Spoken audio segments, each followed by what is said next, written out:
Pada sore ini sekali lagi Tuhan menghimpunkan anak-anak Tuhan, memberikan kesempatan kepada kami untuk merenungkan kembali metode yang penting, hal yang demikian serius mengenai iman kepercayaan kami. Kami bersyukur bagi apa yang sudah Tuhan berikan pada waktu Tuhan mencipta manusia menurut peta dan teladan Tuhan sendiri.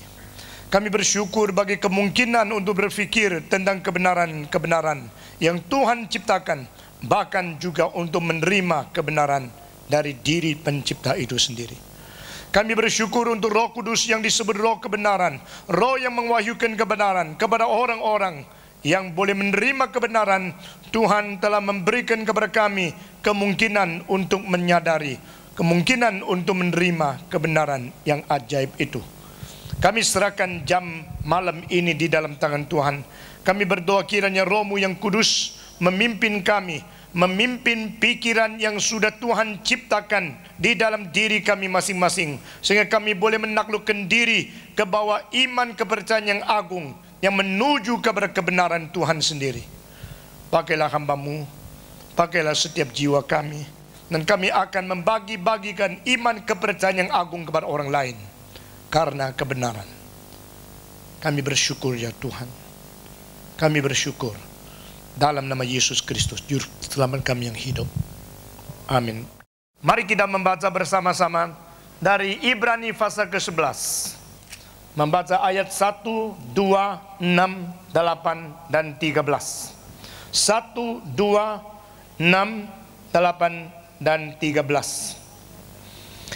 Iman adalah dasar dari segala sesuatu yang kita harapkan dan bukti dari segala sesuatu yang tidak kita lihat. Oleh sebab imanlah telah diberikan kesaksian kepada nenek moyang kita. Semua membaca 1 dan 2. Iman adalah dasar dari segala sesuatu yang kita harapkan dan bukti dari segala sesuatu yang tidak kita lihat. Sebab oleh imanlah telah diberikan kesaksian kepada nenek moyang kita. 6. Tetapi tanpa iman tidak mungkin orang berkenan kepada Allah. Sebab barang siapa berpaling kepada Allah, ia harus percaya bahwa Allah ada dan bahwa Allah memberi upah kepada orang yang sungguh-sungguh mencari Dia semua. Tetapi tanpa iman tidak mungkin orang berkenan kepada Allah. Sebab barang siapa berpaling kepada Allah, ia harus percaya bahwa Allah ada dan bahwa Allah memberi upah kepada orang yang sungguh-sungguh mencari Dia. 8. Karena iman Abraham taat ketika ia dipanggil untuk berangkat ke negeri yang akan diterimanya menjadi milik pusakanya. Lalu ia berangkat dengan tidak mengetahui tempat yang ia tuju. 13.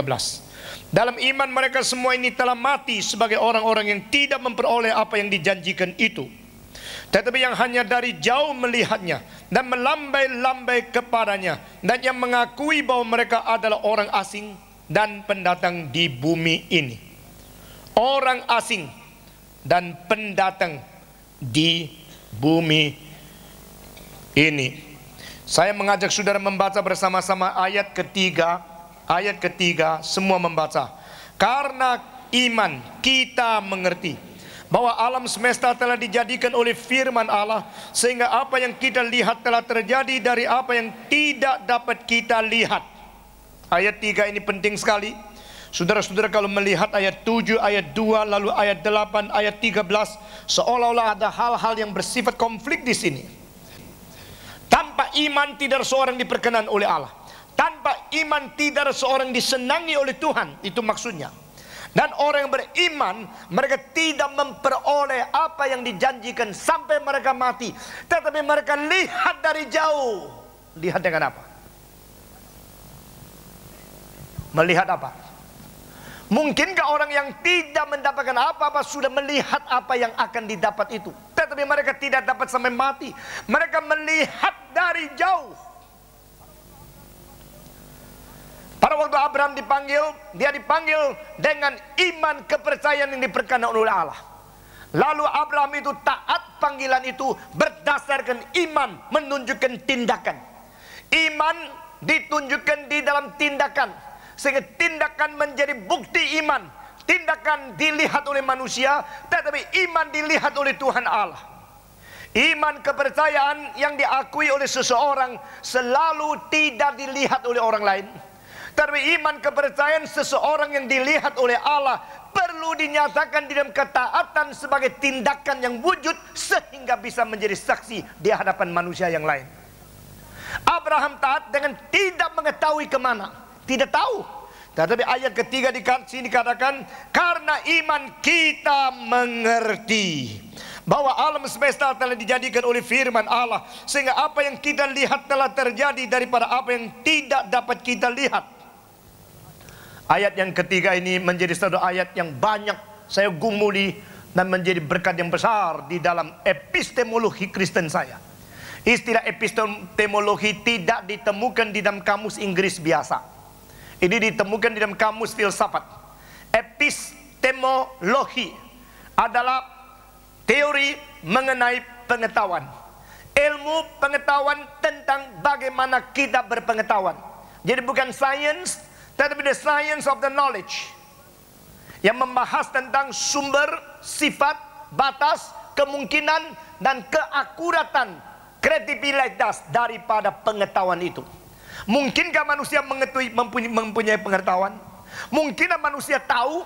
Mungkin sampai di mana? Sampai di mana kesanggupan pengetahuan manusia? Ada batas tidak? Kalau ada batas, batasnya apa? Kalau tidak ada, mengapa tidak? Dan bagaimana bisa mencari jalan yang benar sehingga pengetahuan itu diterima, dipelajari, dimiliki dengan betul-betul tidak berbeda dengan apa yang diketahui. Sehingga dari subjek pengetahuan dan objek yang diketahui itu tidak ada perbedaan. Ilmu ini disebut epistemologi. Epistemologi merupakan salah satu bidang di dalam 5 bidang yang besar di dalam sistem pengetahuan yang disebut filsafat. Nah, saudara-saudara, di dalam ayat ini saya mentegakkan epistemologi saya. Saya mentegakkan cara bagaimana menjadi orang Kristen yang bertanggung jawab dan pengertian dengan prinsip karena iman kita mengerti. Because of faith that we understand. Kita mengerti karena iman. Kita mengerti karena berdasarkan iman. Bukan karena kita mengerti baru kita beriman, tetapi kita mengerti sebab kita mempunyai iman. Saudara-saudara, iman, rasio, iman, kepercayaan, pengertian. Alangkah hebatnya jika seseorang bisa percaya sungguh-sungguh kepada Tuhan.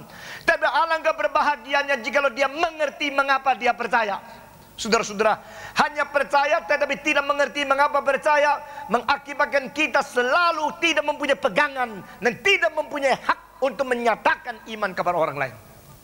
Tetapi dengan mengerti apa yang sebabnya kita percaya, mengerti siapa kita percaya, karena pengertian itu kita begitu tegas, begitu teguh, dan kita begitu juga mempunyai pegangan untuk bagikan iman kepada orang lain.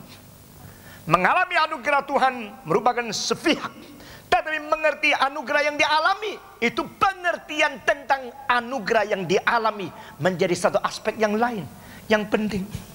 Kemarin saya berkata di Indonesia banyak orang mau menerima anugerah, mau melihat hal-hal yang besar-besar, mau rame-rame di dalam kebaktian yang besar, tetapi setelah menerima anugerah tidak berusaha mengerti anugerah yang diterima itu. Saudara-saudara, alangkah indahnya jika keseimbangan ini bisa kita capai sebelum abad ini tutup. Sebelum abad ini selesai, biar kita mulai menggerakkan satu gerakan, a great movement in Christian faith, in Christianity, supaya anak-anak Tuhan bukan saja mempunyai pengalaman menerima anugerah Tuhan, tapi mempunyai pengertian tentang anugerah yang diterima itu, sehingga kita berdiri tegas, berdiri teguh, dan kita berpunya pegangan untuk membagi-bagikan iman kepercayaan dengan orang-orang, baik ateisme, komunisme, atau siapa saja, supaya mereka mengetahui mengapa kita percaya, dan mereka juga mengetahui kesalahan mereka tidak percaya di dalam Yesus Kristus. Saudara-saudara, kemarin kita telah memikirkan tentang hal-hal yang penting sekali. Perbedaan antara manusia dengan binatang adalah karena manusia mempunyai rasio, manusia mempunyai sifat hukum, dan manusia mempunyai sifat moral. Di luar dari 3 hal ini masih banyak hal yang bukan waktu dan tempatnya saya membahas dari sini. Mungkin pada satu kali kelak kita akan mengadakan seminar khusus dengan tema peta dan teladan Allah, antropologi. Tidak mungkin seseorang mengerti apa maksudnya manusia lebih jelas daripada apa yang diwahyukan oleh Tuhan di dalam Alkitab. Tidak mungkin ada seseorang mempelajari manusia dan mengerti manusia lebih daripada Allah yang mewahyukan kepada manusia mengenai apakah maksudnya dan sampai di mana haknya yang diberikan kepada manusia. Puji Tuhan, kitab suci merupakan jawaban bagi segala soal, segala masalah yang paling sulit di dalam pribadi maupun di dalam masyarakat, di dalam individu maupun di dalam sosiologi. Ada jawaban di dalam Alkitab.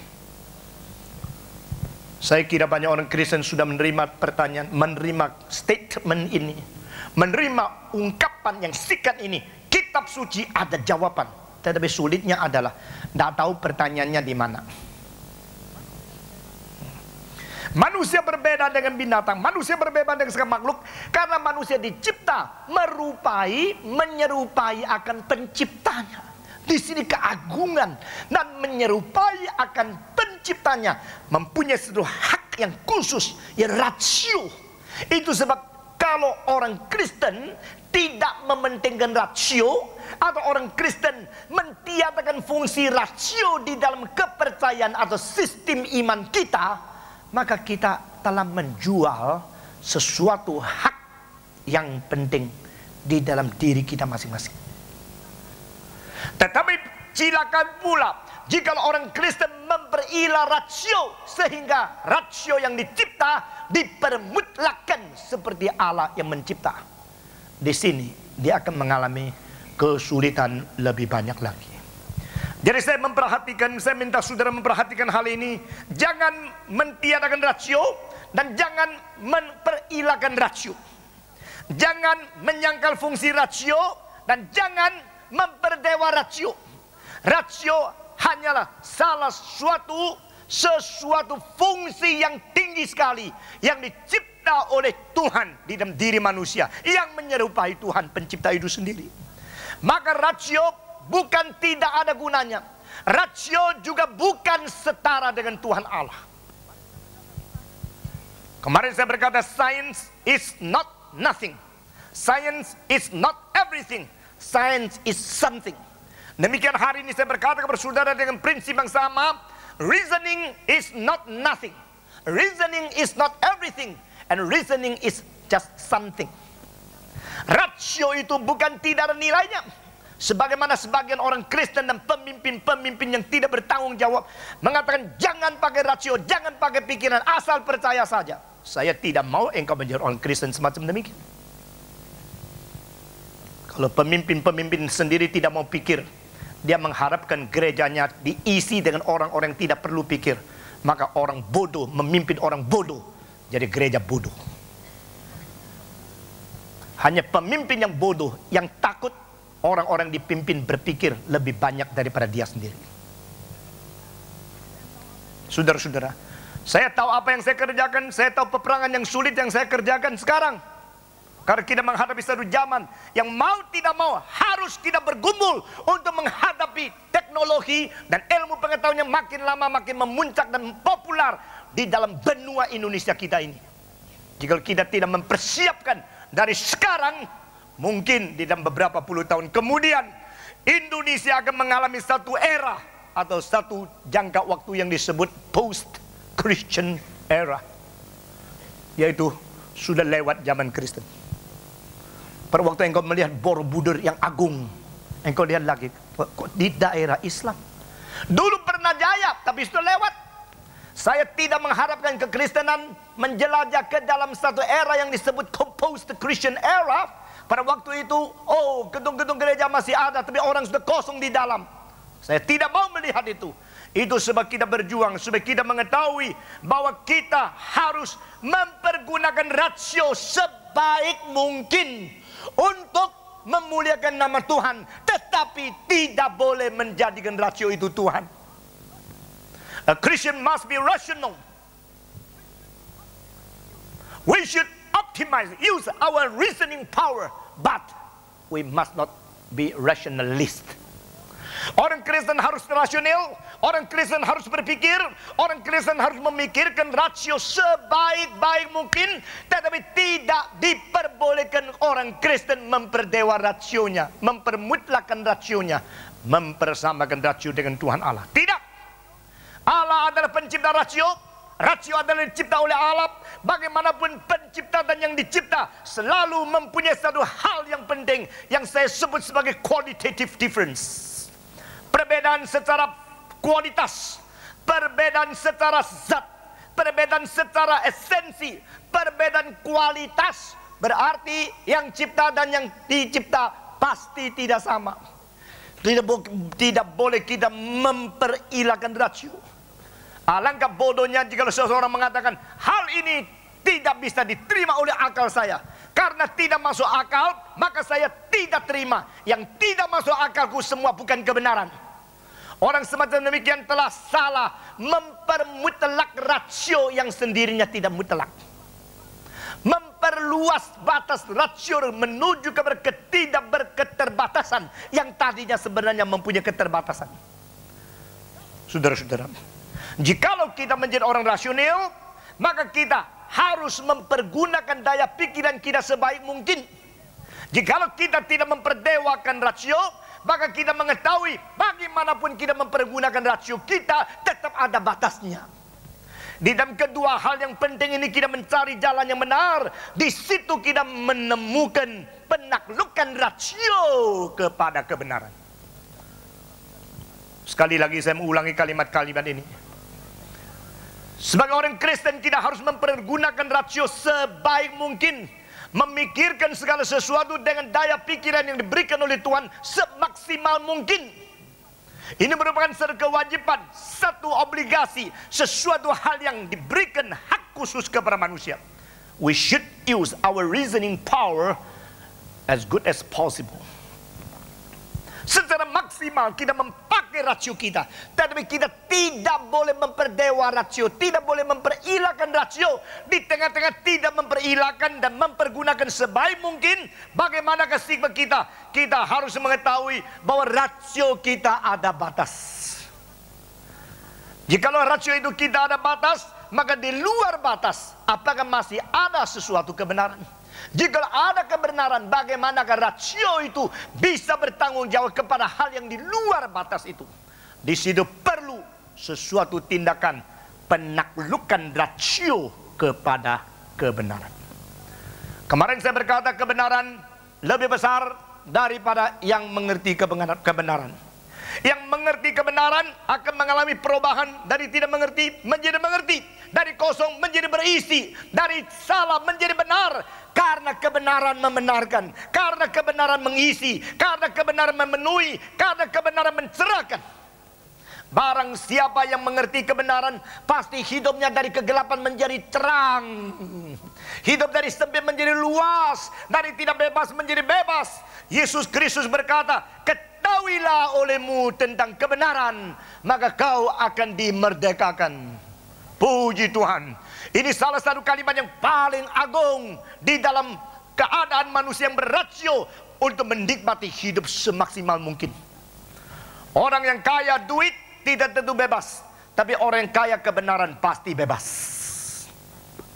Truth does not make you rich, but truth make you free. Kebenaran dan kekayaan pengertian kebenaran mengakibatkan hatimu tidak diikat oleh konsep-konsep yang salah. Inilah kebenaran yang sungguh-sungguh. Seseorang yang bebas di luar penjara mungkin diikat oleh konsep-konsep yang tidak benar. Tapi seseorang yang karena kebenaran dia harus ditahan di dalam penjara, tetap penjara tidak bisa membelenggu pikirannya yang bebas. Saudara-saudara, kalimat semacam ini dikatakan oleh Yesus Kristus sendiri, dan kalimat semacam ini pernah dikatakan oleh seorang stoiksist atau seorang filosof stoiksisme dari Greka di taman Roma yang bernama Seneca. Dia mengatakan kebenaran membebaskan tapi tidak memperkaya. Kebenaran tidak memperkaya kita secara materialisme, tapi memperkaya kebebasan kita menjadi orang merdeka sungguh-sungguh. Saudara-saudara, cilaka sekali jika seseorang otaknya dan pikirannya dan rasionya diikat oleh konsep-konsep yang salah. Hanya kebenaran bisa melepas. Hanya kebenaran bisa mematahkan belenggu-belenggu yang mengikat, konsep-konsep yang mencengkram pikiran yang dicipta oleh Tuhan Allah. Puji Tuhan. Pada waktu kebenaran itu keluar, kebenaran itu datang, kebenaran itu mencerahkan pikiran manusia. Engkau karena dicerahkan oleh kebenaran, engkau baru menikmati, bebas. Sekarang saya tidak diikat lagi. Puji Tuhan, saya bebas. Saudara-saudara, khotbah yang baik adalah khotbah yang membebaskan engkau dari konsep yang salah. Gereja yang baik adalah gereja yang membawa engkau menuju kepada kebenaran dan pengertian yang lebih besar. Di situ imanmu menikmati sesuatu suasana surgawi meskipun engkau berada di bumi. Kebenaran dan rasio. Saudara-saudara, saya tadi katakan supaya kita tidak memperilahkan rasio dan supaya kita memakai rasio semaksimal mungkin. Akhirnya kita menemukan keterbatasan rasio dan kita mengakui keterbatasan itu. Langsung kita mendatangkan sesuatu tindakan yang normal dan tindakan yang wajar, yaitu taklukkan rasio di bawah kebenaran. To submit human reasoning before the truth. Menundukkan rasio ke bawah kebenaran. Itulah disebut iman, saudara-saudara. Nah, sekarang saya memberikan definisi. Iman adalah pengembalian rasio kepada kebenaran itu sendiri. Ini disebut iman. Saudara-saudara, iman bukan saya mau percaya.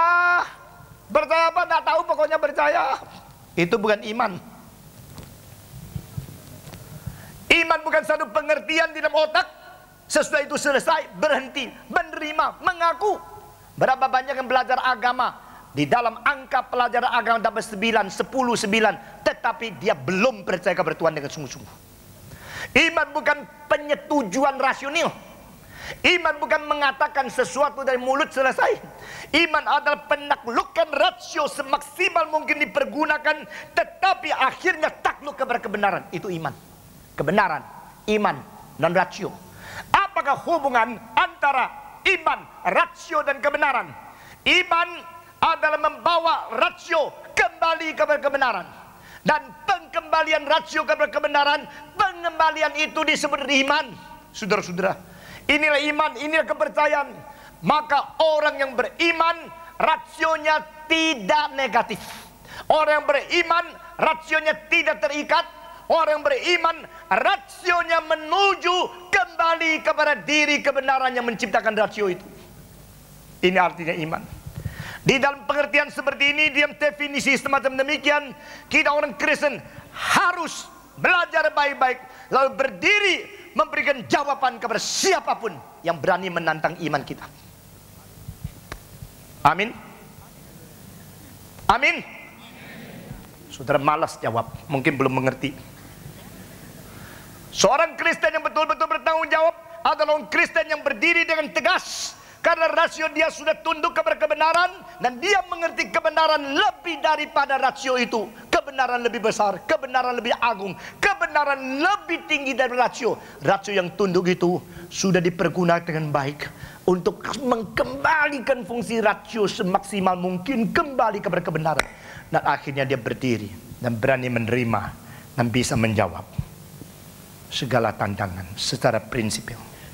Saya tidak anggap setiap orang Kristen bisa menjawab setiap pertanyaan. Tetapi di antara orang Kristen harus ada orang yang bersiap untuk menjawab semua tantangan yang dikeluarkan dari orang tidak Kristen kepada Kristen. Saudara-saudara, kemarin dengan sedih dan perasaan hati yang berat sekali saya mengatakan kalimat-kalimat. Hegel pernah menjadi student teologi. Nietzsche pernah menjadi student teologi. Karl Marx pernah belajar teologi. Darwin pernah belajar teologi. Mereka semua adalah seminarian. Mereka semua adalah mahasiswa teologi yang akhirnya melawan kekristenan. Apa sebab? Karena kekristenan tidak memberikan jawaban kepada pemikir-pemikir yang tajam. Sharp thinker. Pemikir-pemikir yang tajam. Mereka menemukan kesulitan-kesulitan dalam iman. Dengan rasio mereka mau mencari jawaban. Saudara-saudara, tetapi kekristenan tidak bersiap dan belum sedia, belum menjelajah ke situ. Hal semacam demikian mengakibatkan kita mau tidak mau harus memikirkan satu hal. Sebenarnya berapa besar sih kekristenan itu? Saya pernah membicarakan khotbah dengan judul ini di Iowa University kepada sekelompok mahasiswa Kristen di sana. How big is Christianity? Kekristenan itu berapa besar? Kekristenan jauh lebih besar daripada apa yang pernah kau tahu. Ada orang Kristen, imannya itu kecil, pengertian kebenarannya begitu sempit, tahu-taunya cuma itu saja. Lalu dia kira kalau orang tidak sama dengan itu, orang itu bidat. Orang itu tidak Kristen, orang itu ngawur. Padahal kekristenan jauh lebih besar daripada segala konsep kita yang sudah kita mengerti. Lebih besar. Sampai di surga kita akan memuji Tuhan karena Kristus jauh lebih besar daripada apa yang kita kenal. 2 ekor ayam yang hampir keluar dari telurnya. Ayam kecil. Ayam yang masih belum pernah melihat apa-apa. Sudah mulai rasa keberadaan sendiri. Tapi terlalu sempit. Saya belum pernah jadi ayam. Jangan ketawa, kamu juga belum. Tetapi saya bisa membayangkan, karena saya berrasio, ayam tidak. Jadi ayam tidak pernah memikirkan kalau jadi manusia bagaimana. Tapi manusia pasti bisa memikirkan kalau jadi ayam bagaimana. Karena dia tidak berrasio, saya ada rasio. Maka kedua ayam itu mulai rasa terlalu sempit. Karena rasa terlalu sempit, maka dia berusaha memakai kekuatan dinamis untuk melepaskan diri daripada ikatan keterbatasan daripada yang disebut kulit telur itu. Kulit telur melambangkan bondage, melambangkan limitation, melambangkan satu keterbatasan. Maka ayam pertama dengan tidak sengaja, tidak berdasarkan pengalaman dan tidak pernah mengerti hal ini, karena kenapa kau mulutnya keras? Hah? Puji Tuhan mulutmu tidak keras. Kalau mulutmu keras, engkau mencium istrimu, pasti dia lari. Tetapi ayam yang mulutnya begitu keras, cuk, pecah. Pada waktu pertama kali pecah itu, dia kaget. Kalau keterbatasan ini sudah pecah, maka saya akan kehilangan keamanan. Bukankah saya aman sekali? Ini semua bayang-bayang. Ini bayangan. Ini bukan karena dikasih tahu sama ayam. Jikalau ini sudah terjadi satu perpecahan, wah cilaka.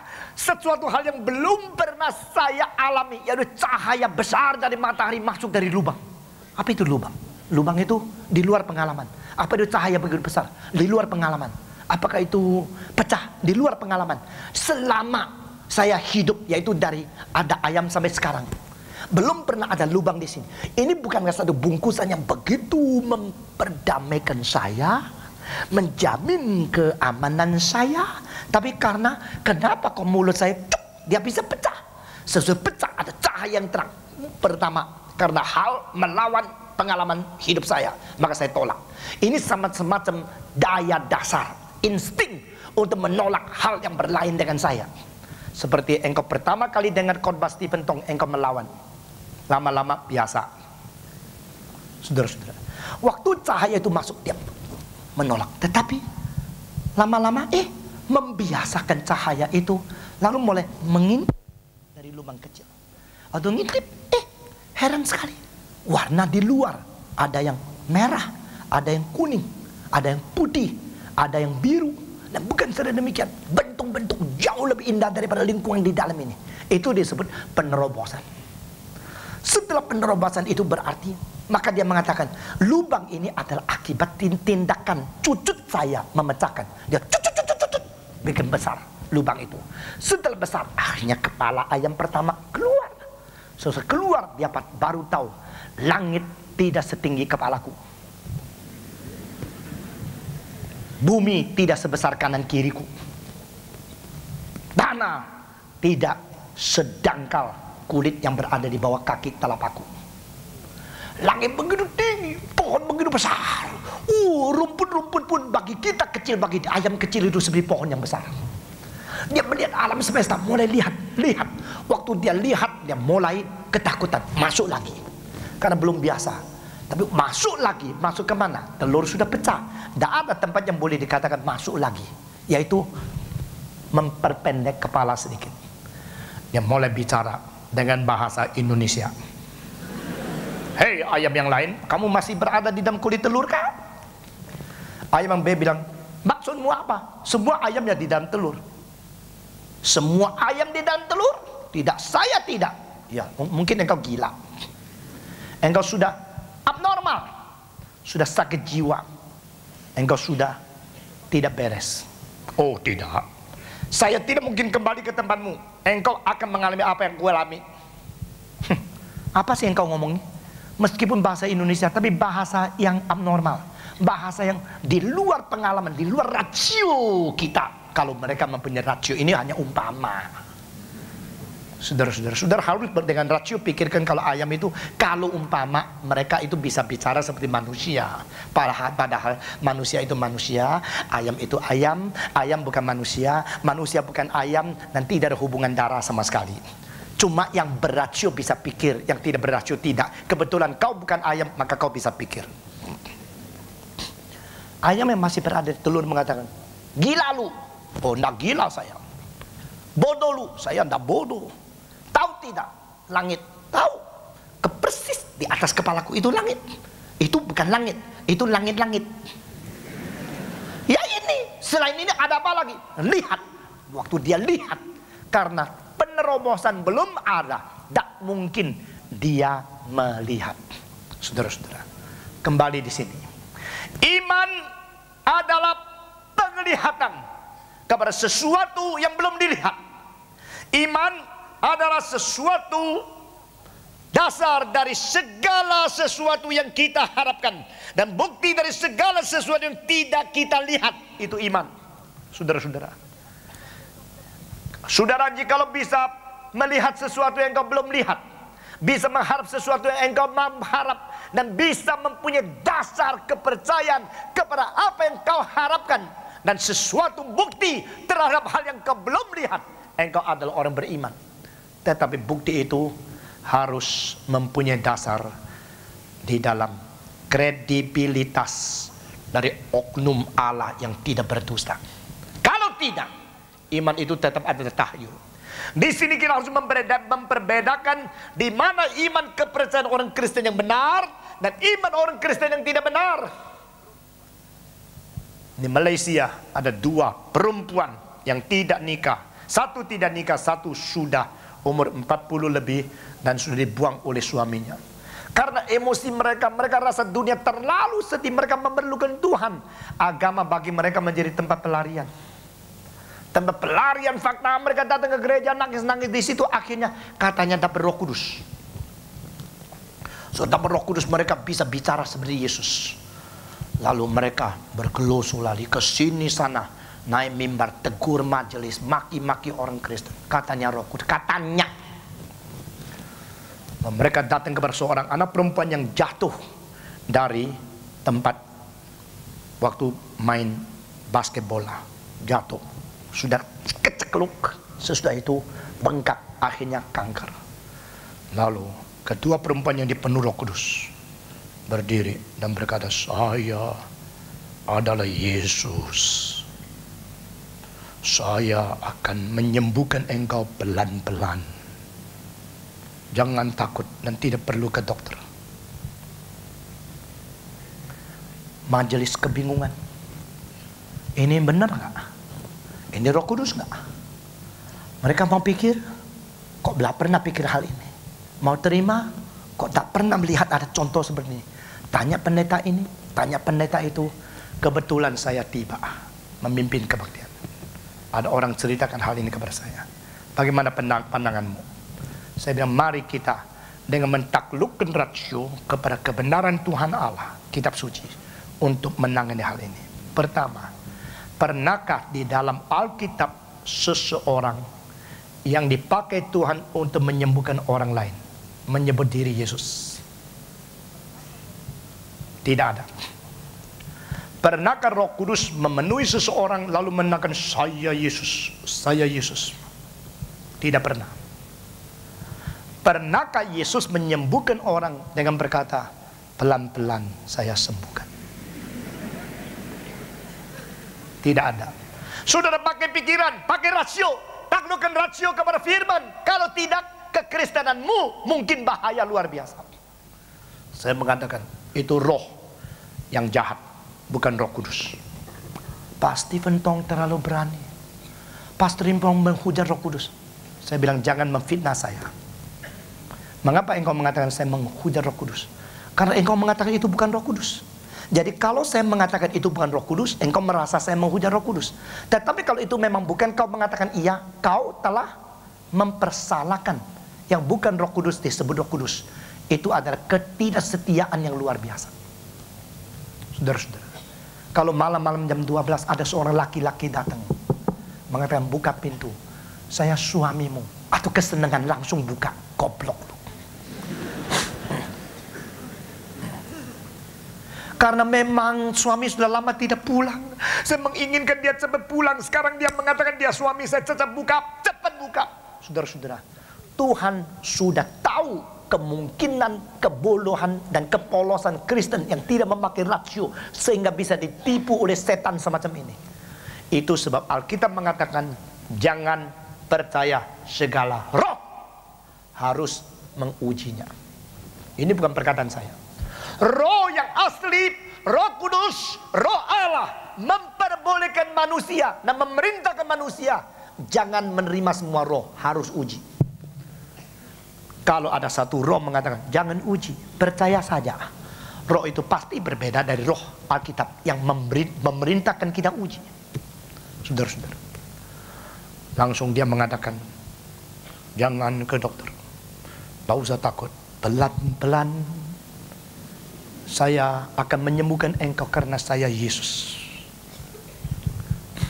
Saya bilang ini tidak benar. Papa mamanya tak percaya, pendeta setempat tidak percaya, ketakutan.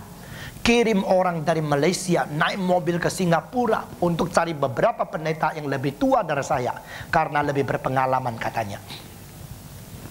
Saya sudah ke Singapura, pulang lagi ke Malaysia. Akhirnya saya tanya jawaban bagaimana? Jawaban sama dengan Stephen Tong. Sekarang sudah percaya? Masih ragu-ragu? Silakan ragu.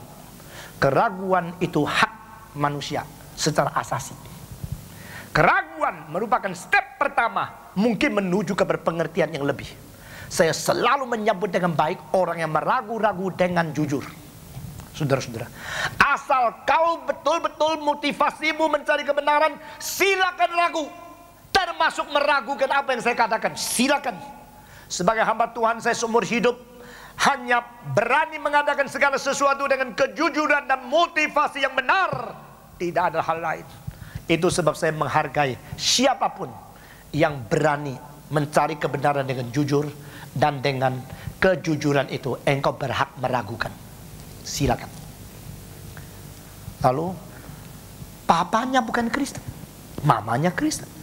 Papanya mulai memikirkan ini benar, nah ini pendeta-pendeta begini, ini perempuan yang tidak nikah terus mengatakan Roh Kudus ini, saya akan pelan-pelan saya Yesus. Ini Yesus. Papanya pakai rasio lebih daripada mamanya Kristen. Papanya bukan Kristen, mamanya Kristen. Mamanya karena begitu mencintai anak, mengharapkan anak cepat-cepat sembuh. Jadi dia terima saja semua hal yang baik yang bisa diterima oleh telinga dia. Oh benar, ini Roh Kudus bekerja. Wah anakku pasti sembuh. Wah dia puji Tuhan, senang sekali. Saudara-saudara, saya tidak katakan Tuhan tidak menyembuhkan orang. Tapi saya katakan manifestasi yang disebut Roh Kudus seperti itu tidak benar. Itu bukan sungguh-sungguh. Saya tidak mau menaruh kepercayaan kepada itu. Lalu saya tanya ibunya, engkau percaya itu Roh Kudus? Iya. Kenapa? Karena bisa menyembuhkan anak saya, pasti baik. Ya. Dia masih berada di dalam semacam ikatan cinta ibu kepada anak yang natural, yang alamiah, yang normal, yang harus kita simpati. Tetapi dari kebenaran dan seluruh sistem wahyu Allah yang khusus di Alkitab, prinsip itu tidak benar. Maka saya berkata kepada dia, jika engkau masih percaya itu ada Roh Kudus, sekarang demi nama Yesus Kristus, saya berkata, mungkin sekali anakmu mati untuk mengkoreksi konsepmu yang tidak benar, dan engkau boleh kembali kepada iman kepercayaan yang sejati. Dia kaget, shock sekali mendengar kalimat saya itu. Dia telan air mulutnya dengan mata yang sangat sedih melihat saya. Saya berkata, Sekarang perbolehkan saya masuk ke kamar. Saya mau bicara dengan anak perempuan. Dia bilang, silakan Pak Pendeta Stephen Tong, masuk. Saya masuk, melihat anak perempuan yang mukanya cantik seperti malaikat. Umur 15, kelas 1 SMA. Cantik sekali. Mukanya lembut sekali. Betul-betul seorang gadis yang manis. Saya hampir cucuk air mata, berkata kepada dia, jikalau Tuhan menyembuhkan engkau baik-baik melayani dia. Dia menganggukkan kepala. Jikalau engkau tidak disembuhkan dan engkau harus bertemu dengan Tuhan, sudahkah engkau bersedia hati? Dia bilang, saya belum. Maukah engkau bersedia? Mau. Saya bicarakan firman Tuhan kepada dia. Tidak lama kemudian saya meninggalkan ruangan itu, meninggalkan rumah itu, dan meninggalkan Malaysia, kembali ke Indonesia. 6 bulan kemudian saya ketemu ibunya di Hong Kong. Saudara-saudara, dia cerita kepada saya, Pak Stephen masih ingat? Saya bilang, oh, you ibu dari Malaysia itu, dari kota Batu Pahat? Dia bilang, iya. Saya tanya, bagaimana dengan anak perempuanmu? Langsung dia menangis dengan sangat mengharukan. Saya tanya lagi, di mana anak perempuanmu? Sudah pergi, sudah meninggal, sudah berada dengan Tuhan. Saudara-saudara, sesudah itu kau mencela nama Tuhan? Tidak. Bukan saja tidak, saya tahu ajaran yang benar dan ajaran yang tidak benar itu apa. Dan akhirnya suamiku yang bukan Kristen menjadi Kristen setelah anak itu meninggal dunia. Saya berkata, jangan nangis. Tidak beberapa puluh tahun kemudian kita akan pergi dan bertemu lagi. Berimanlah kepada Tuhan. Saudara-saudara, maafkan kalau apa yang saya katakan di sini seolah-olah berlainan dengan arus di Indonesia. Saudara, semua lebih setuju kalau semua penyakit sembuh baru nyatakan kuasa Tuhan. Semua orang menjadi kaya baru berarti Allah memberkati manusia. Itu ada teologi yang melawan teologi Alkitab yang mengatakan kalau perlu kita memikul salib, mengikut Tuhan. Kadang-kadang Tuhan memperbiarkan orang-orang Kristen menderita kesulitan, kematian, bahkan mati syahid karena mau menyatakan kesetiaan mereka kepada kebenaran Tuhan. Dan tidak ditolong. Kadang-kadang Tuhan membiarkan kita mati dengan keadaan yang begitu sulit, begitu kejam, begitu tidak menyenangkan. Kadang-kadang Tuhan memperbolehkan kita dilempar ke dalam tempat singa, kita mati kecelakaan. Kadang-kadang. Tapi iman kepercayaan sejati bukan iman egois yang hanya mau berkat Allah baru iman. Iman berarti menaklukkan diri kepada kebenaran. Sampai mati pun penaklukan itu tidak tarik kembali. Itu baru iman. Saudara-saudara, iman, rasio, dan kebenaran. Kembali lagi saya memberikan satu sekurulasi. Kebenaran adalah dirinya Allah. Dan kebenaran bersumber dari Allah. Kebenaran lebih besar daripada hidup.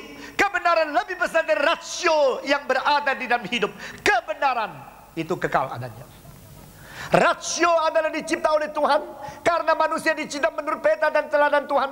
Sehingga rasio harus kembali kepada kebenaran Allah untuk menaklukkan yang dicipta kepada yang mencipta. Pengembalian ini, arah yang benar ini, ketaatan ini, mengaku akan keterbatasan menaklukkan rasio kepada kebenaran ini disebut iman. Iman berarti menaklukkan rasio kepada yang lebih besar dari rasio. Itulah iman. Sampai di sini kita mulai memikirkan mengenai rasio dan keterbatasan rasio.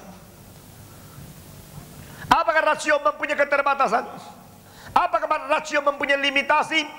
Saya minta saudara perhatikan 3 kalimat, 3 istilah yang saya sebut sekarang. Created, limited, and polluted.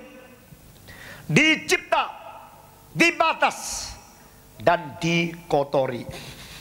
Inilah keadaan, kondisi dan rasio manusia. Rasio manusia tidak datang pada sendiri. Rasio manusia dicipta oleh Allah. Kedua, rasio manusia dibataskan akan fungsinya di dalam keterbatasan yang ditentukan oleh Tuhan sendiri. Ketiga, rasio manusia karena Adam berdosa, seluruh umat manusia sudah mendapatkan pencemaran rasio. Created, limited, polluted. Ikut saya. Created, limited, polluted. Kalau engkau mengaku ketiga istilah ini, engkau bagaimanapun mempergunakan rasiomu dengan sebisa mungkin, seluas mungkin, sedalam mungkin, setinggi mungkin, selebar mungkin, semaksimal mungkin mempergunakan rasio, engkau tetap harus mengetahui bahwa bagaimanapun hebat, engkau tetap hanyalah manusia yang terbatas saja. Dan pencemaran dosa sudah menyangkut, meliputi aspek rasio. Di dalam seminar pembinaan iman Kristen yang kedua yang diadakan pada tahun 85 di Granada, saya sudah katakan perbedaan Aquinas dengan reformator, perbedaan natural teologi dan teologi reformasi, reform theology di sini. Di mana orang sekarang masih percaya orang rasional, orang alamiah, orang yang tidak perlu diperanakan pula masih bisa memakai rasionya untuk membuktikan Allah itu ada. Sebagai reform theology dari reformasi menganggap itu tidak ada. Manusia tidak bisa membuktikan Allah. Manusia hanya bisa menerima Allah yang mewahyukan diri di dalam alam bahwa dia ada. Perbedaan membuktikan Allah ada dan Allah mewahyukan diri adalah satu antroposentris, satu teosentris. Satu dari bawah, dari diri manusia menganggap diri sanggup. Yang satu menganggap manusia tidak sanggup. Allah yang berinisiatif. Itu di dalam seminar kedua sudah pernah saya bicarakan. Saudara-saudara, pencemaran dosa, kuasa dosa itu sudah melanda sampai di aspek mana? Di dalam setiap aspek manusia. Sifat rasio, sifat hukum, sifat moral, sifat kekal, sifat keberadaan, sifat kesadaran, dan sifat apa saja di dalam seluruh aspek manusia. Tidak ada satu aspek yang tidak ada bayang-bayangnya pencemaran dosa. Engkau bilang, bukankah orang ilmuwan bukan Kristen, yang non-Kristen, yang bukan Kristen, mengapa mereka bisa menemukan ilmiah yang begitu agung, begitu akurat, bahkan banyak ilmuwan Kristen yang lebih bodoh dari mereka? Ini fakta, ini bukti, ini merupakan satu hal yang fakta. Jadi cilakalah kau kalau menjadi orang Kristen, pelajaranmu tidak karu-karuan di UI. Tapi mereka yang bukan Kristen pelajaran lebih baik dari engkau. Lalu engkau bilang Tuhan Maha Kuasa. Orang bilang ngomong kosong. Mengapa orang yang bukan Kristen? Orang yang bukan Kristen, mengapa otaknya kadang-kadang luar biasa jernihnya, begitu jelas? Bukankah membuktikan yang bukan Kristen pun mereka mungkin rasionya tidak tercemar? Mungkin juga orang Kristen yang sudah diperandakan pula tetap tercemar, rasionya tidak berfungsi dengan baik. Mungkin tidak.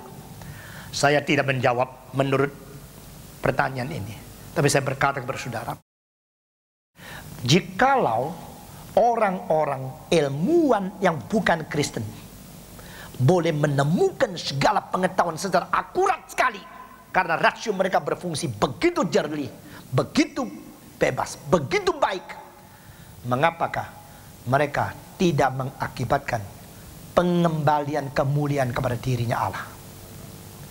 Why after knowing the creation of God is so wonderful, they are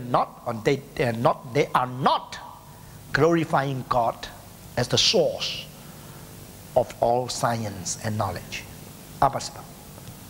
Karena mereka mengerti wahyu umum dan mengerti segala sesuatu yang ajaib itu, tapi tidak bisa asosiasikan dengan kebenaran sebagai sumber dari pengetahuan ini.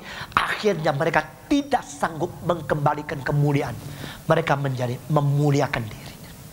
Berapa banyak ilmuwan dunia, berapa banyak saintis, profesor bukan Kristen, semakin mereka menemukan pengetahuan di alam semesta yang diciptakan oleh Tuhan Allah, semakin mereka berani melawan Tuhan Allah dan menggunakan pengetahuan-pengetahuan yang diberikan di dalam alam semesta untuk merusak sesama manusia.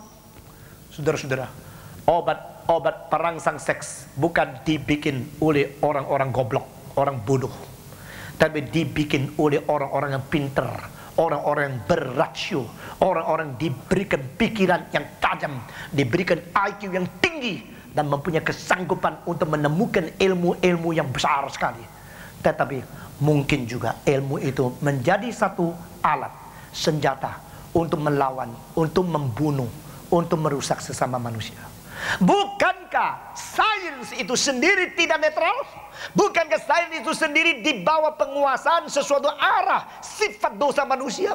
Saudara-saudara, saya tidak katakan orang yang bukan Kristen tidak bisa menemukan pengetahuan. Bisa.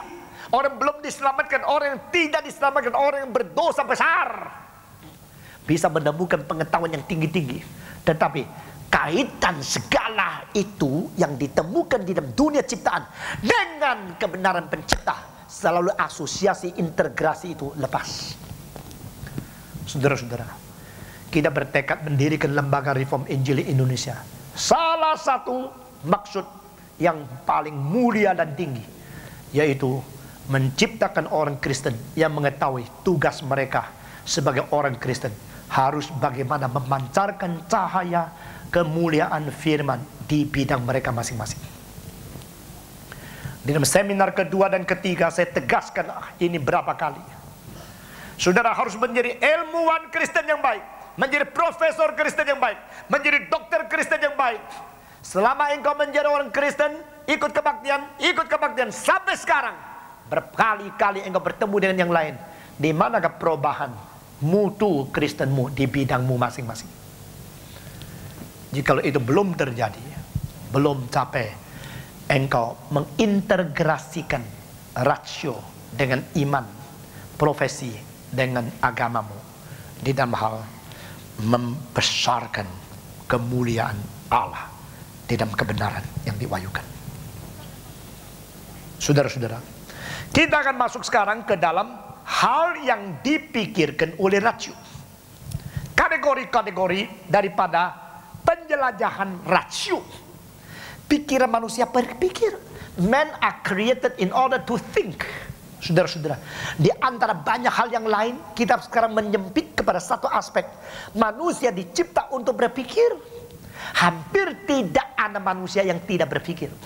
Memang ada yang tidak suka berpikir, tapi untuk menjadi orang tidak suka berpikir, dia harus berpikir bagaimana supaya bisa tidak pikir. Saya di Berlin ketemu satu orang, belum pernah saya lihat malas seperti itu. Suruh orang kerjakan ini, suruh orang kerjakan itu. Lalu satu hari isi formulir, coba isi. Waktu isi, paspor nomor berapa? Coba lihat sendiri, kurang ajar. Orang sudah bantu dia isi, nomor paspor pun suruh orang lain bacakan buat dia. Dia pernah duduk di situ. Muka paling jelek yang pernah saya lihat yaitu muka dia. Nah saudara-saudara, manusia dicipta untuk berpikir. Tetapi jangan lupa ya, pikiran itu adalah sesuatu hal yang paling berat. Saya dari kecil pikir, heran ya, kenapa kok sapi tidak pernah makan pil vitamin, kok gemuk-gemuk. Sapi tidak pernah injeksi B12, tidak pernah makan superadin, tidak pernah makan apalagi B kompleks, ya, gede-gede. Makannya cuma rumput. Ayo mari kita ikut makan rumput, nanti jadi sapi. Saudara-saudara, kenapa manusia itu mesti makan daging, gizi, mesti berapa protein dan ini dan itu, omong kosong. Dari kecil saya berusaha kalau bisa tidak usah makan terlalu baik. Wah, puji Tuhan ya, kok sampai sekarang tidak menjadi orang bodoh itu karena dipelihara oleh Tuhan. Tapi kalau dari dulu saya makan baik, mungkin sekarang lebih pintar, mungkin juga. Saudara-saudara, lalu saya mendapatkan jawaban dari ilmuwan bahwa manusia makhluk yang pakai pikiran. Karena manusia pakai pikiran, maka manusia perlu protein, perlu ini, perlu gizi, perlu segala macam vitamin untuk memperkuat kita, khususnya untuk konsumsi yang besar di dalam berpikir rasio. Lalu saya tanya lagi, orang yang suka berpikir dengan masalah yang besar-besar, akhirnya waktu umur 60 kelihatan tua sekali. Tapi orang yang tidak kerja apa, yang jual kacang di pinggir jalan waktu umur 60 juga kelihatan tua. Apa ya sebabnya? Yang pikir berat-berat juga bisa tua. Yang tidak pikir apa-apa juga bisa tua. Ini bedanya apa? Saudara, lalu saya mendapat jawaban. Yang tidak pikir apa-apa juga pikir. Juga pikir dia. Ya. Pikir sederhana juga pikir. Pokoknya saben hari ada orang yang segala sesuatu terlalu ringan buat dia. Dia pikir yang berat. To live terlalu ringan. To eat terlalu gampang. Ya. To sport terlalu gampang. Semua terlalu gampang. Dan dia pikir tentang dunia, tentang bulan, tentang Mars, tentang segala sesuatu, tentang epistemologi, tentang metafisika, tentang hal yang luar biasa beratnya. Ada orang yang lain, makan pun satu tanggungan terlalu berat bagi dia. Bawa ambil sendok, bawa nasi ke sini, itu pun salib berat yang harus ditanggung. Pakai baju pun berat. Suruh dia hidup satu hari pun berat. Dan dia pikir bagaimana bisa hidup lagi. Bagaimana bisa hidup lagi satu hari. Akhirnya sama-sama bisa rambut putih. Jangan kira hanya pikir hal-hal yang berat baru bisa rambut putih. Hanya pikir saben hari bagaimana jalan dari sini ke sana juga bisa rambut putih sama-sama. Itu sebab saya mengajak, mengundang saudara, alihkan segala program pikiranmu. Dari pikir hal-hal yang kurang penting menjadi pikir hal-hal yang lebih penting. Mau saudara? Sama kok. Coba you pikir hal yang remeh-remeh, hal yang sepele-pele, juga bisa tua, bisa mati sama. Daripada sama-sama bisa mati, lebih baik pikir yang besar-besar, pikir yang berat-berat, lebih berfungsi untuk memuliakan nama Allah dan lebih berfungsi untuk memfaedakan sesama manusia. Saudara-saudara, berpikir. Nah sekarang mari kita kategorikan apa yang dipikirkan manusia. Man are created to think. Jadi to think is so natural, begitu alamiah. Engkau bilang, aduh saya sekarang sudah capek, tidak mau pikir lagi. Tidak mau pikir lagi itu omong kosong. Kalau tidak pikir itu langsung pikir lain. Tidak percaya coba pikir. Jadi bagi saya kerja 20 jam itu bagaimana bisa mengasuh. Mengasuh yaitu mengalihkan pikiran ke dalam bidang lain. Itu bagi saya itu beristirahat. Kalau saya sudah pikir soal teologi berat sekali, akhirnya saya berhenti, saya dengar musik. Langsung pikir mengapa komposisi ini begini. Tititam, mengapa begini? Lalu saya mulai pikir lagi. Waktu pikir musik menjadi mengasuh daripada pikir teologi. Setelah selesai itu saya pikir lagi lukisan. Waktu saya pikir akan lukisan menjadi mengasuh daripada pikiran yang berat tentang itu. Terus pikir, manusia itu terus pikir. Tapi terus pikir uang bagaimana bisa datang ya. Mengapa orang begitu cantik kok saya hidungnya kurang mancung? Itu juga pakai pikiran. Akhirnya pikir mau bagaimana mancungkan hidung sampai rambutnya putih semua. Akhirnya hidung tidak mancung, rambut lebih cepat putih. Tetap pikir. Men are created to think. Manusia diciptakan untuk berpikir.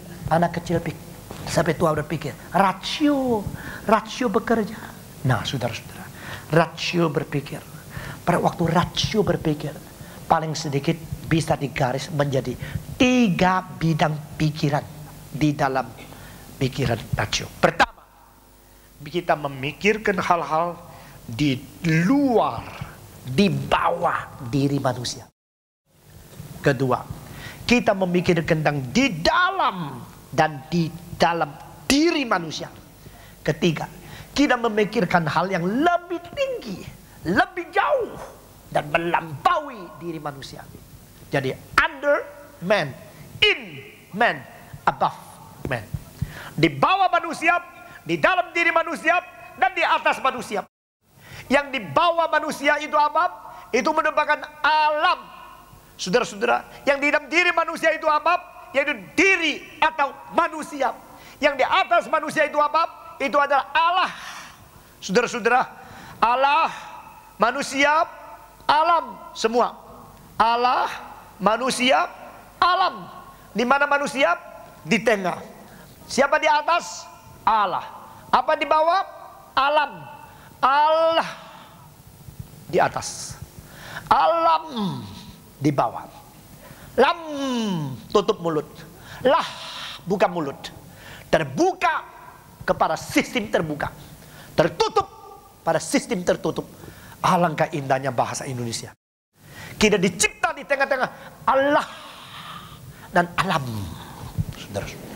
Alam di bawah kita, Allah di atas kita, kita di tengah-tengah alam dan alam. Pada waktu kita berpikir terus tentang hal alam saja, akibatnya akan melupakan bahwa diri lebih tinggi dari alam. Tetapi kalau kita memikir tentang Allah, akhirnya mengakibatkan kita lebih tinggi dari alam dan mengingatkan kita dicipta seperti Allah. Saudara-saudara, itu sebab Paulus di dalam Kolose pasal 3 berkata, bagaimana mempergunakan rasio dengan baik. Dia memakai kalimat, jangan pikir hal-hal di dunia ini saja, tapi harus pikir hal-hal surgawi. Memikirkan hal dunia, memikirkan hal keluarga, memikirkan hal ekonomi, memikirkan hal pribadi, memikirkan keuntung rugi seorang sampai mati pun dah selesai, saudara-saudara. Tapi kalau memikir hal surgawi, karena engkau banyak mencari dan banyak mengejar kerajaan dan kebenaran Allah, yang lain akan diselesaikan otomatis, saudara-saudara. Puji Tuhan, fungsi pikiran menuju ke atas, now facing up, direct our direction of reasoning upwardly. Sekarang menuju ke atas. Saya sekarang kalau memakai rasio memikir hal di bawah saya, maka saya memikirkan alam. Bunga ini bagaimana bertumbuh? Ini bagaimana? Prinsipnya apa? Caranya apa? Ini bunga macam apa? Jenis apa? Saya pikir, saya kategorikan, saya menganalisa. Maka saya menemukan apa? Menemukan semacam pelajaran yang disebut pelajaran plantation. Pelajaran tumbuh-tumbuhan. Kucing ini bagaimana geraknya, bagaimana fisiologinya, bagaimana dia punya genetikanya, bagaimana dia punya kromosom, berapa biji kromosomnya. Saya menyelidiki kucing, harimau, macan tutul dan yang lain-lain. Akibat menjadi satu sistem pelajaran yang disebut adalah biologi. Lalu saya menemukan lagi pelajaran di dalam sistem yang lain mengenai lapisan bumi, akhirnya geologi. Lalu saya menemukan tentang hal-hal zat-zat kimia, akhirnya menemukan satu sistem disebut chemistry. Lalu saya menemukan akan hubungan antara ini dan itu, akhirnya menemukan banyak hal-hal, dalil-dalil yang mengikat seluruh alam semesta. Ini disebut fisika, saudara-saudara. Lalu saya menemukan bagaimana menghitung jumlah-jumlah menjadi matematika. Waktu saya menyelidiki bumi, mengadakan satu istilah geologi, mempelajari akan binatang biologi, mempelajari akan binatang-binatang khususnya yang hidup, yang bisa bergerak, zoologi. Lalu menemukan akan hal yang lain. Ini semua menjadi sistem pelajaran. Sistem pelajaran itu di dalam bahasa Greka semua diakhiri dengan istilah logi. Karena di dalam istilah logi itu yang dituntut adalah satu pertanggungjawaban rasional yang disebut logika, logic. Man is the logikos. In order to understand logos yang mengelilingi segala sesuatu dan berada di segala bidang ilmu pengetahuan, dan saya adalah makhluk yang bisa mengerti pengetahuan itu. Logikos mengerti logos, logi. Saudara-saudara, saya kira kalau ada satu kali kita seminar mengenai cosmic logos, dan cosmic logos dibandingkan dengan the original logic, original logos yaitu Kristus sendiri, engkau menemukan bahwa Allah memakai Kristus menciptakan segala sesuatu. Itu ilmiah luar biasa, saudara-saudara. Pada waktu saya menyelidiki segala sesuatu di bawah diri manusia, itu menjadi science. Nah, saudara-saudara, sekarang saudara perhatikan istilah science. Bahasa Indonesia apa itu science? Apa itu? Bahasa Indonesia ilmu, betul nggak? Science itu ilmu. Satu penterjemahan yang sangat tepat. Karena istilah science dari Inggris aslinya adalah dipinjam perkataan dari bahasa Latin yang aslinya adalah SCIO, skio. Istilah skio yang akhirnya menjadi science, yang dimengerti oleh kita menjadi ilmu pengetahuan, aslinya Perkataan itu artinya adalah hanya begini. Aku tahu. I know. Aku tahu. Aku tahu. Engkau belajar apa? Aku mempelajari akan ilmu fisika. Jadi aku tahu fisika. Pengetahuan yang ku tahu tentang fisika itu adalah ilmu fisika. Aku tahu tentang bumi. Aku tahu tentang sejarah. Aku tahu tentang cara bentuk tubuh saya. Aku tahu tentang sebab-sebab penyakit saya. Aku tahu ini patologi, ini fisiologi, ini psikologi, ini adalah biologi, ini adalah zoologi. Logi. Berusaha mengetahui segala bidang itu dikumpulkan. Aslinya adalah skill. I know. Aku tahu. Tapi saudara jangan lupa, setiap ilmuwan sebelum mempergunakan rasio untuk menemukan segala bidang sistem pengetahuan, mereka harus mempunyai sesuatu pangkalan peranggapan yang berdasarkan iman. Saya bisa tahu. Karena saya bisa tahu dan saya mau tahu, akhirnya saya ingin tahu, akhirnya saya betul-betul menyetujui, betul-betul menyelidiki dan menjadi saya tahu. Ini proses. Saya percaya, saya bisa tahu. Saya ingin mengetahui apa yang saya rasa saya bisa tahu. Lalu saya sekarang berusaha untuk mengetahui. Akhirnya saya menyelidiki bidang-bidang saya ingin tahu. Terakhir menjadi saya tahu. Jangan lupa, dari iman baru pakai rasio. Tidak ada satu penemuan-penemuan yang besar daripada ilmu tidak didasarkan satu peranggapan, presupposisi yang bersifat imannya. Saudara-saudara, iman lebih penting daripada rasio. Pada waktu engkau menyelidiki sesuatu, engkau mempunyai confident, mempunyai kepercayaan diri bahwa engkau bisa tahu, sehingga mengakibatkan dorongan itu menjadikan engkau menyelidiki. Saudara-saudara, saya tidak tahu berapa banyak di universitas yang engkau masuk ke dalam jurusan yang diinginkan oleh engkau. Kadang-kadang engkau terdorong, terpaksa oleh papamu, oleh mamamu, atau oleh profesormu. Engkau biasa bilang ini saja. Engkau tidak ingin. Engkau masuk. Akhirnya ikut arus ketidakinginan itu. Baru di tengah-tengah jalan menemukan lucu juga. Kalau lucu juga menyelidiki akhirnya bisa juga.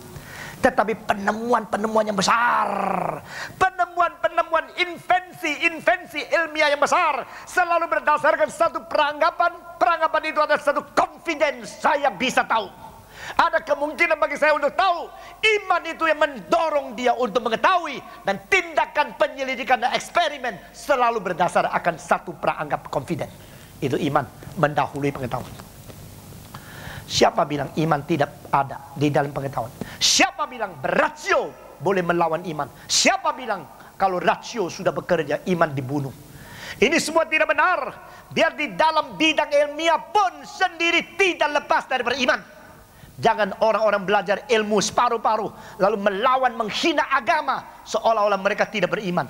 Saya berkata kepada saudara, di dalam logika, baik memakai metode deduksi maupun memakai metode induksi, engkau sudah jatuh di dalam satu ketidaksadaran. Engkau sedang mempergunakan iman. Unconsciously, you are using the faith as the most important and the basic method in searching the truth. Di dalam engkau mencari kebenaran, engkau mau bukti. Tapi sebelum bukti itu ada, engkau memakai peranggapan yang bersifat imannya itu dulu.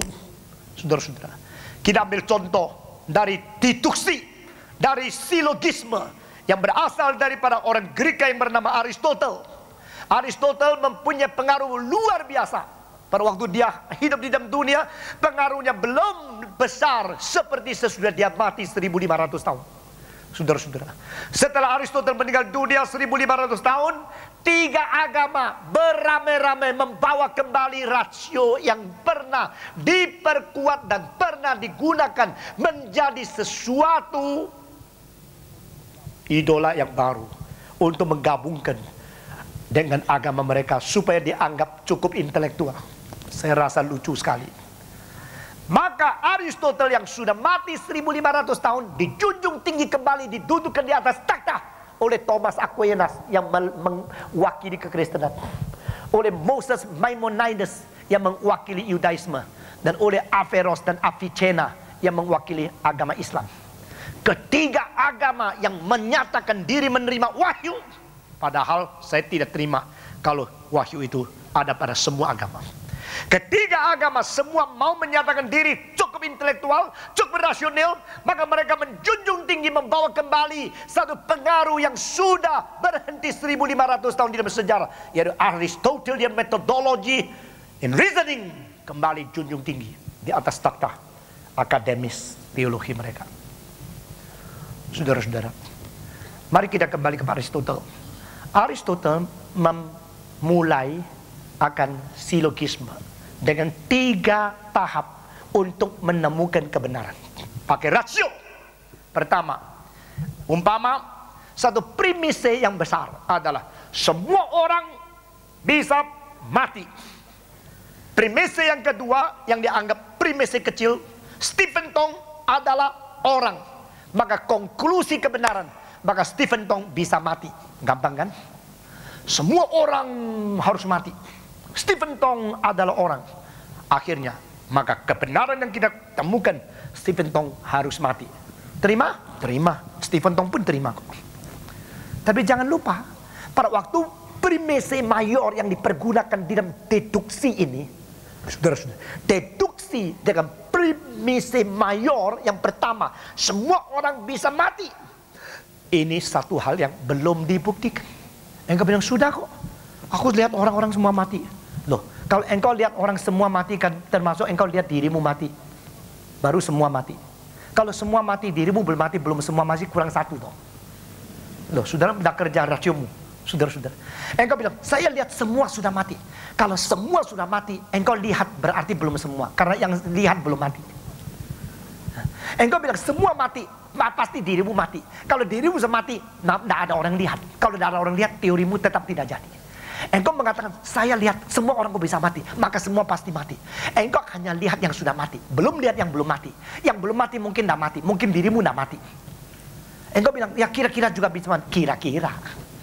Engkau bilang semua mati, maka karena dia adalah orang, maka dia mati. Di dalam premise pertama, deduksi yang dipakai sebagai rasio untuk menjalankan tugas menemukan kebenaran itu sendiri belum dibuktikan. Berarti itu iman.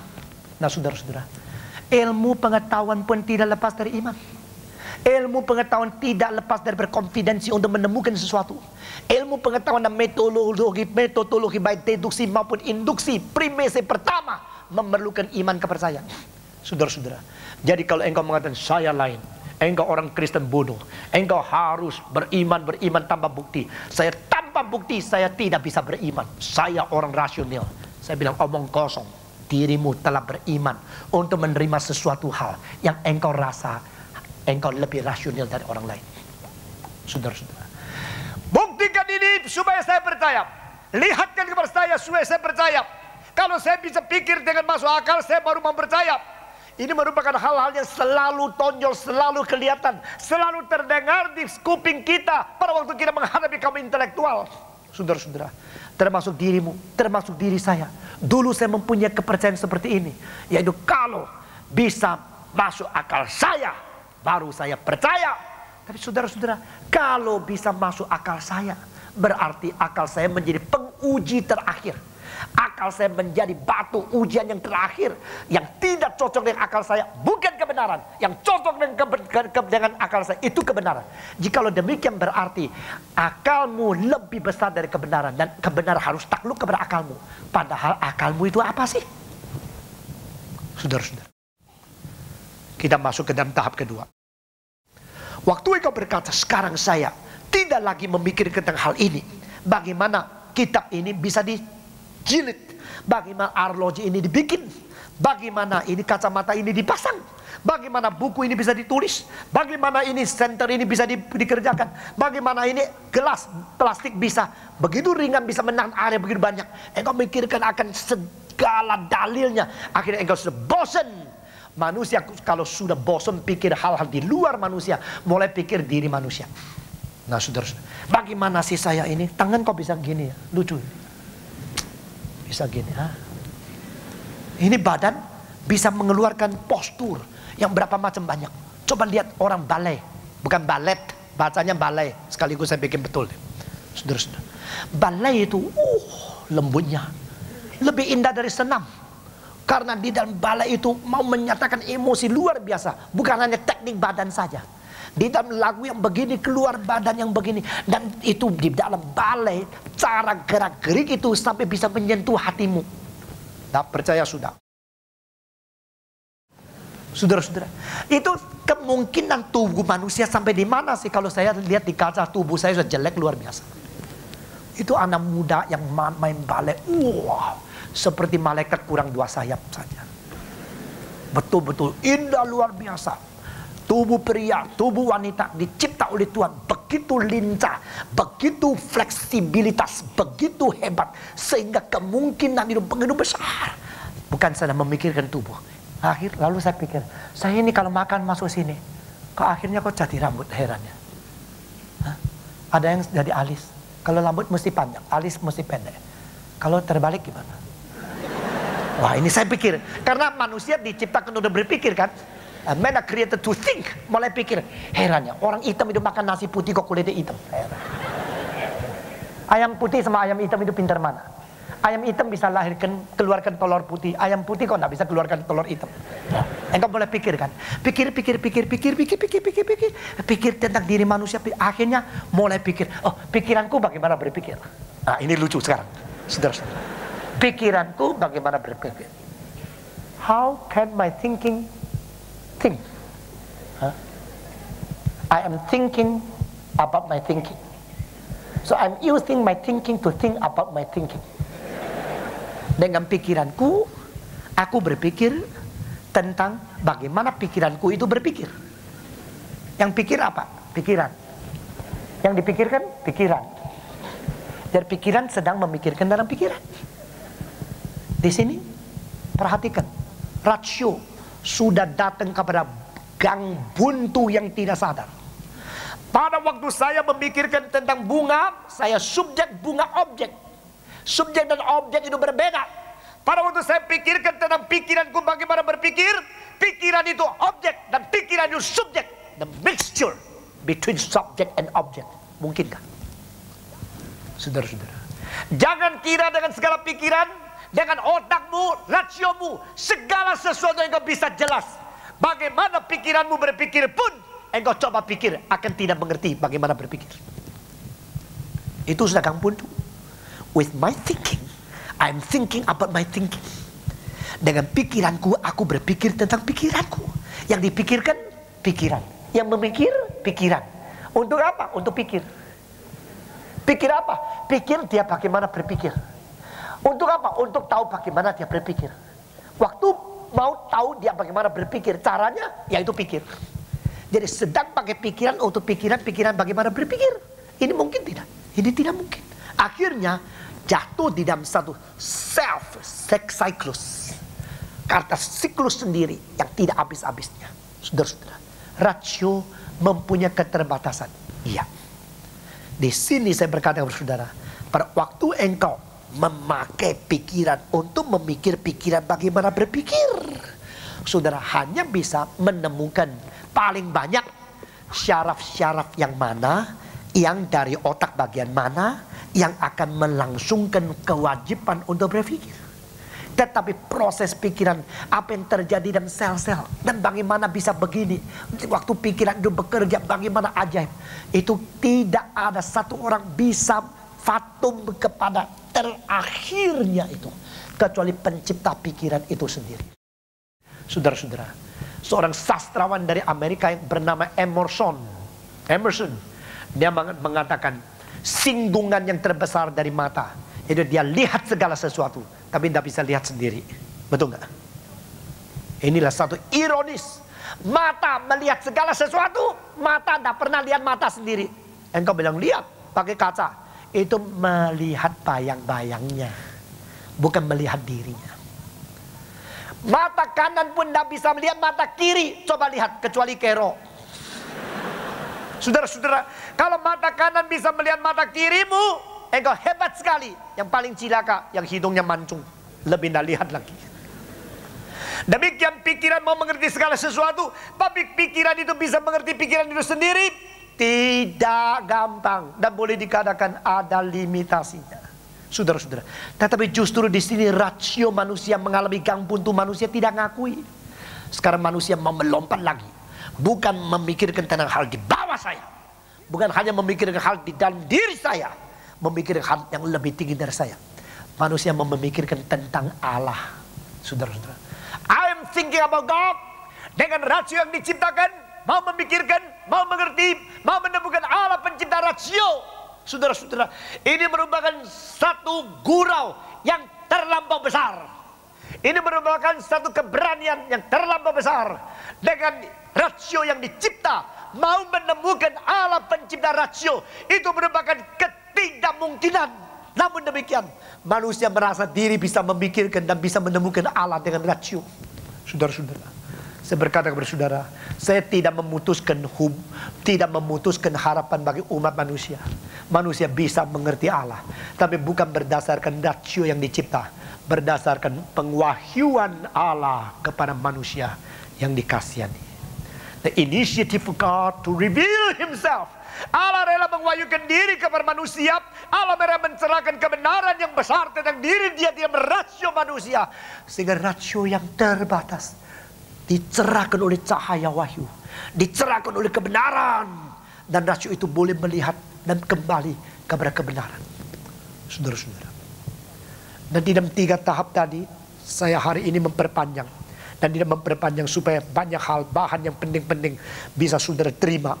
Saudara-saudara, waktu saya pikir di bawah saya sebagai subjek, Allah menjadi objek. Perhatikan kalimat di bawah ini. Apakah memang Allah memberikan hak sehingga manusia boleh mengerti alam? Iya. Definitely yes. Dengan mutlak saya menjawab, iya. Memang manusia dicipta lebih tinggi dari alam. Itu sebab kemungkinan menemukan ilmu alam adalah sewajarnya. Tidak ada hal yang bisa dicongkakkan. Tidak ada hal yang bisa ditinggikan hatinya. Saudara-saudara, kita hanya sewajarnya saja. Kita hanya mempergunakan rasio yang dicipta oleh Allah sebagai satu penghargaan yang besar kepada manusia. Menurut peta dan teladan Dia kita dicipta. Tuhan memakai rasio. Kita memperalat rasio itu untuk menemukan kebenaran-kebenaran, dalil-dalil yang disimpan oleh Tuhan Allah di dalam alam semesta. Itu saja. Saudara-saudara, dengar sekali lagi. Apakah itu ilmu? Ilmu merupakan wajar. Ilmu merupakan hak. Ilmu merupakan suatu hal yang memang begitu, yaitu kemungkinan mutlak. Kemungkinan mutlak berarti memang mutlak Allah memberikan kemungkinan ini sehingga manusia bisa menemukan pengetahuan. Dan pengetahuan ilmu merupakan pengetahuan yang rendah. Dengar kalimat di bawah. Karena ilmu hanyalah berarti semacam sistem pengetahuan yang ditemukan melalui manusia yang pakai rasio sebagai anugerah Allah untuk menemukan dalil-dalil ciptaan yang memang disembunyikan di dalam alam. Ini adalah kebenaran yang paling rendah. Saudara-saudara, scientific knowledge is the lowest sphere of knowledge. Pengetahuan-pengetahuan di dalam alam, pengetahuan-pengetahuan di dalam ilmu merupakan menemukan sesuatu yang sudah disimpan oleh Allah di dalam alam dan diberikan hak untuk manusia menggali dan menemukannya. Itu saja. Itu sebab saya minta saudara-saudara perhatikan. Ilmuwan tidak boleh sombong setelah engkau menemukan keajaiban ciptaan. Engkau hanya boleh memuliakan Allah karena pengertian ini. The scientific knowledge is to drive man to glorify the Creator. Saudara-saudara, engkau bilang penemuan ilmu itu agung sekali kok. Mengapa kita tidak anggap penemuan ilmu itu lebih tinggi daripada teologi, lebih tinggi dari agama? Tidak. Saudara-saudara, penemuan ilmu adalah penemuan ciptaan di dalam alam. Allah mencipta alam semesta dengan segala dalil-dalil. Engkau menggali, menemukan. Yang menemukan tidak boleh sombong. Yang menemukan hanya menemukan sesuatu hal yang sewajarnya saja. Istilah menemukan berarti sebelum kau temukan sudah di situ. Itu artinya. Sebelum Einstein menemukan E is equal to MC square, memang I sudah adalah sama dengan MC square. Cuma manusia belum tahu karena belum square. Saudara-saudara. Tetapi setelah Einstein menemukan energy is equal to m, the measure, and c, speed of light square. Waktu dia menemukan, wah, kita baru tahu kalau begini bisa meledakkan uranium itu menjadi tenaga besar untuk menghancurkan satu kota. Saudara, engkau menemukan, tetapi yang menemukan tidak merubah. Itu kebenarannya memang sudah ada. Sebab kau menemukan saja, menemukan. Seperti kau tidak ada anak jalan-jalan, kebetulan di gang kecil yaitu menemukan anak. Menemukan, tapi berarti menemukan tidak berarti kamu yang lahirkan. Itu menemukan. Tahu menemukan?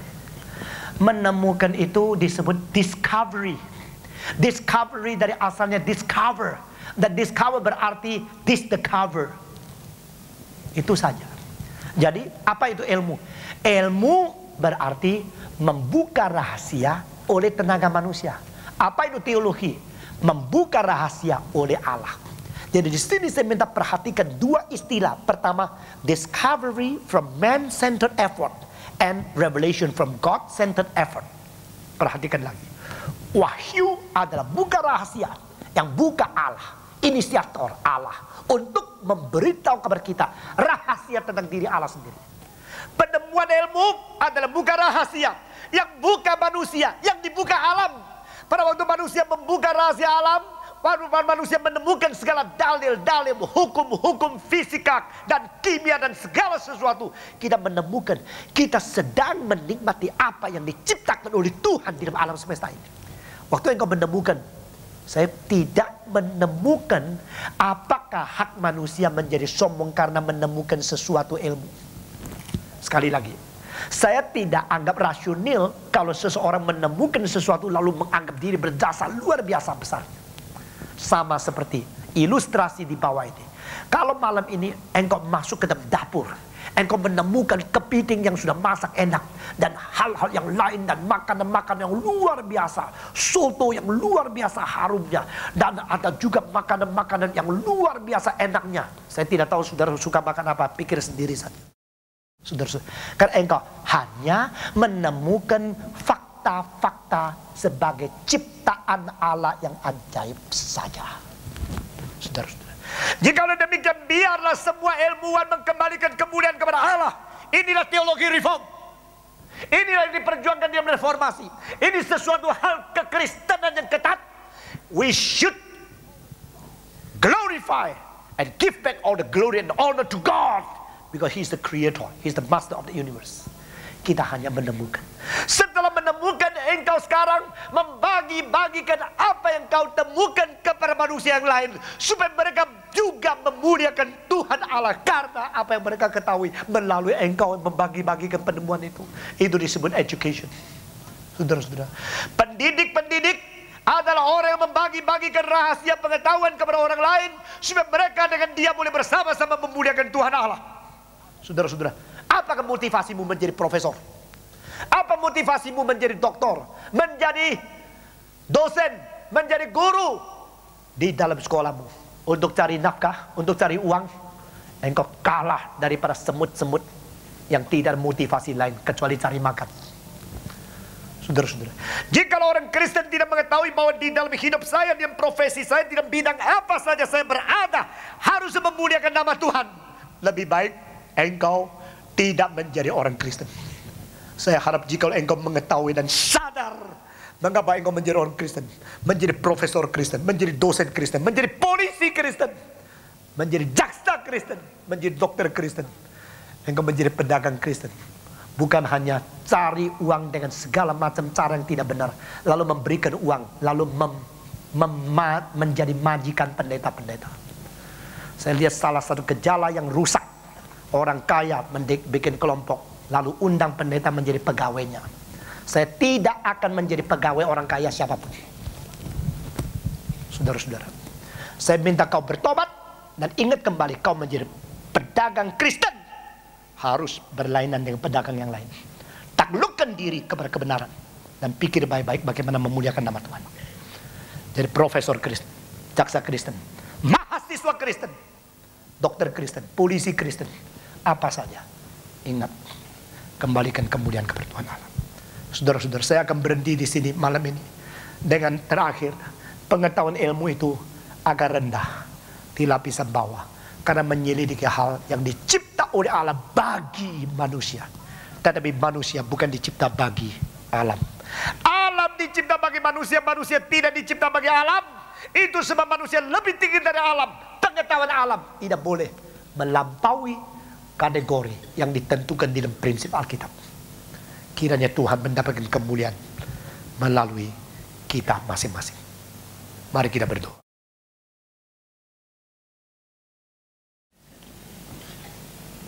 Bapa di dalam surga, kami berterima kasih karena alam semesta dicipta demikian rupa, demikian ajaib, demikian indah, demikian sempurna, demikian baik adanya.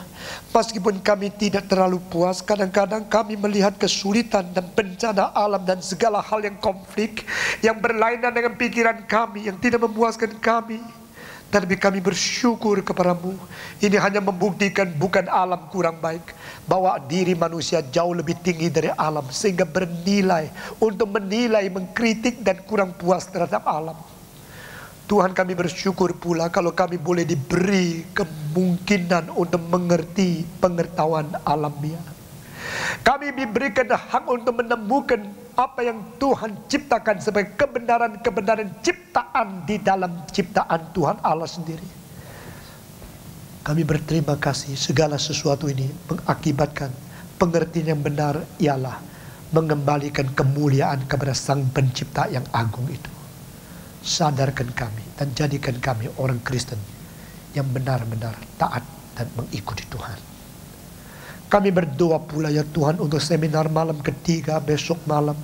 Di tempat yang sama di sini kami berdoa kiranya Roh Kudus memimpin kami lebih mendalam, lebih masuk ke dalam fokus pengertian antara rasio iman dan kebenaran. Jadikan kami orang yang betul-betul mencintai kebenaran, mencari kebenaran, takluk kepada kebenaran, dan menjunjung tinggi kebenaran, serta membagi-bagikan kebenaran yang kami percaya dengan sesungguhnya kepada orang lain sesama zaman kami. Berkatilah diri kami masing-masing, berkati setiap kaum intelektual yang hadir di dalam seminar kali ini. Dalam nama Tuhan Yesus, penebus dan juru selamat kami yang hidup, kami berdoa. Mari kita semua tunduk kepala. Kita semua tenang, dan kita semua merenungkan kembali selama hidup, selama menjadi orang Kristen, konsep-konsep yang kurang benar yang perlu dikoreksi, dan pencerahan yang Tuhan berikan kepada kami pada hari ini. Kami bersyukur kepada Dia.